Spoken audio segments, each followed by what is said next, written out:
Hi there, my name's Adrian, and in this lesson I'm continuing my investigation into the wonderful world of the bar chord. In the last lesson I looked at the E form of bar chord, which is probably the most common and widely used bar chord type, but other bar chords do exist, and in this lesson I'm going to be looking at the bar chord which is derived from our open position A chord. So let's take a closer look at that right now.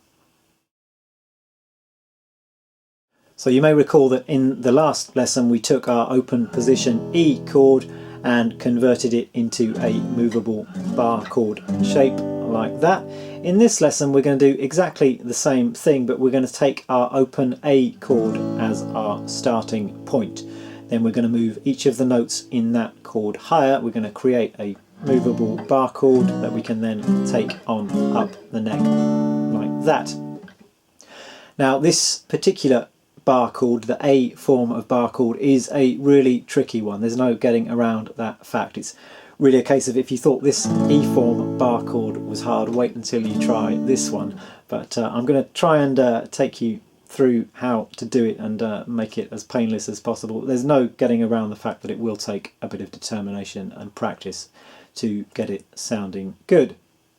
So let's have a go playing this chord. I'm up here in the 5th position. I'm going to get my first finger bar in place first of all. I'm barring at the 5th fret here with my first finger. I'm pressing down 5 strings. I'm not pressing down the low E string for this particular chord.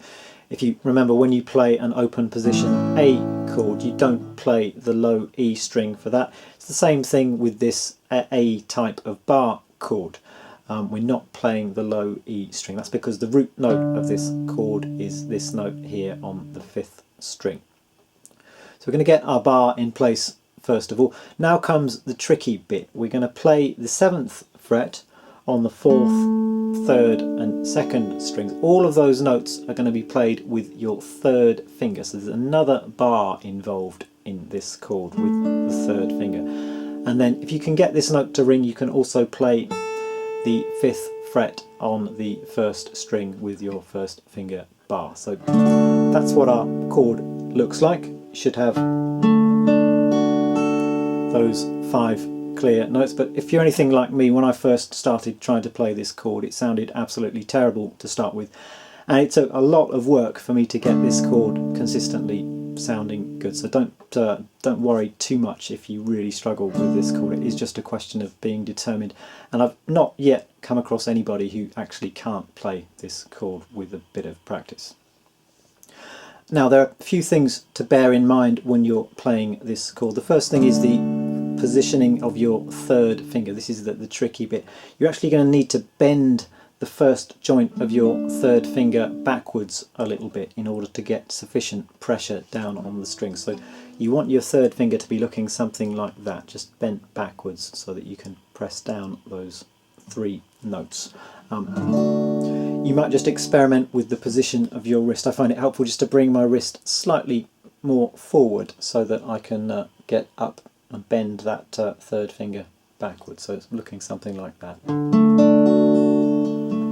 The other thing that's really important is that positioning of the thumb, right behind the 1st finger, in the middle of the back of the neck, really squeezing hard in order to get sufficient pressure down to make this chord ring.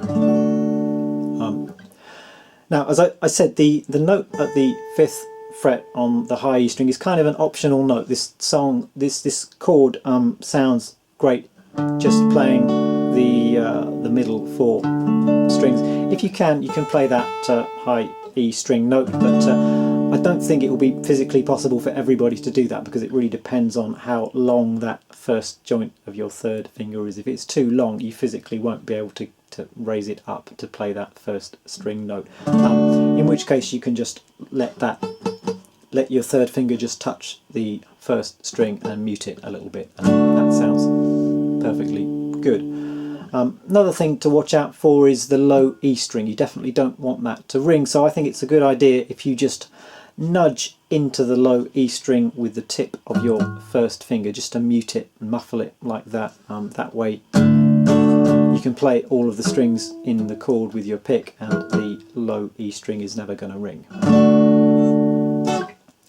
One more thing, sometimes you do see players playing this bar chord like this. So rather than using the third finger bar, they're using the second, third and fourth fingers to play those notes at the 7th fret, which I don't really recommend you do it that way. I mean, no, sort of on the surface it seems like perhaps an easier option to do it that way rather than to struggle with this third finger bar, but in the long run I think it's an awkward fingering. It's hard to change to and from other chords, and it's just not really a very good way to do it, unless you absolutely must, unless you physically cannot do this third finger bending backwards kind of thing. So I would avoid this fingering wherever possible though.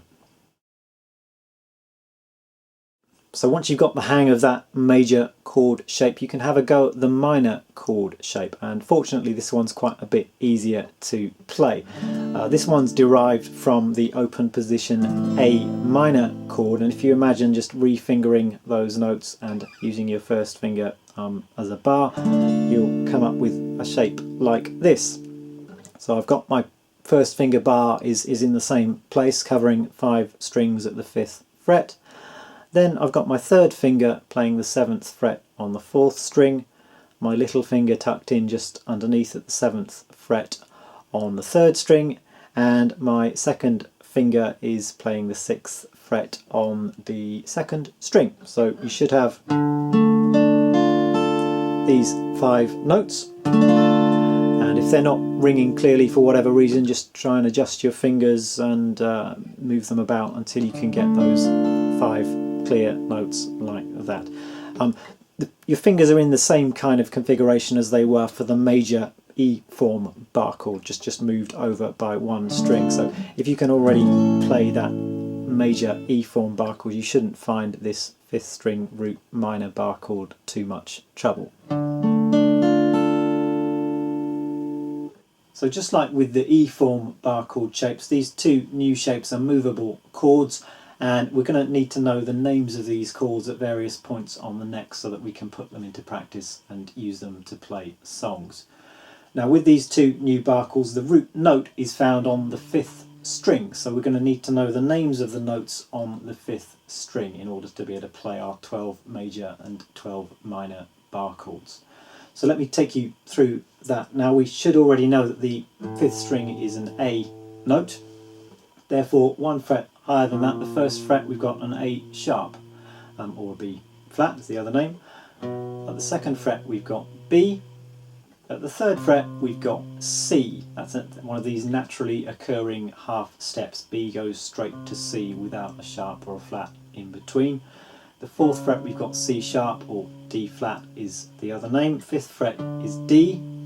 That's the root of the 2 chords that we were playing earlier. 6th fret we've got D sharp or E flat, then we've got E at the 7th fret. E goes straight to F without a sharp or flat. That's another one of these naturally occurring half steps that you just need to remember. No sharp or flat between B and C or between E and F. At the 9th fret we've got F sharp or G flat. 10th fret is G. 11th fret G sharp or A flat. 12th fret is A, and then at the 13th fret we've got another A sharp or B flat, and we've come full cycle to the octave there. So those are the notes on the A string, and they're going to give these particular bar chords their name. So just a couple of examples. If you wanted to play a C bar chord in the A form, you would play it here. You'd find your C root note, you'd sort of count up A sharp, B, C is at the 3rd fret there. You play the major shape. If you wanted a C minor chord, it would obviously have the same root note, but you'd play the minor chord shape. Another example, say you wanted to play an F sharp chord, you'd find your F sharp root first of all, and that happens to be at the 9th fret on the A string. If you want to play an F sharp major chord, that's the major shape, or you could make that an F sharp minor chord. So you should have your 12 majors and 12 minor chords using this A type of bar chord. ultimately it'd be good to have all of that memorized so that you're straight away able to jump to any one of those chords when you need to. So if you need to play a D flat minor chord, straight away you would be able to jump to it. If you want to play a G sharp major chord, you could straight away jump to it and play it like that. But obviously that will take a lot of practice and a lot of work to get to that stage. And I think the best way to get to grips with these new chords, or any new chord, is to actually use them in some songs. So once again, I'll be putting a few suggestions of some good bar chord songs up on my website. And I think that's about it for this lesson. Good luck learning these bar chords. Don't worry too much if it does take you a while to get the hang of them, particularly this A major form, which is a very tricky one, but be determined and you will get there in the end. Good luck, and I'll see you for another lesson again very soon. Bye bye.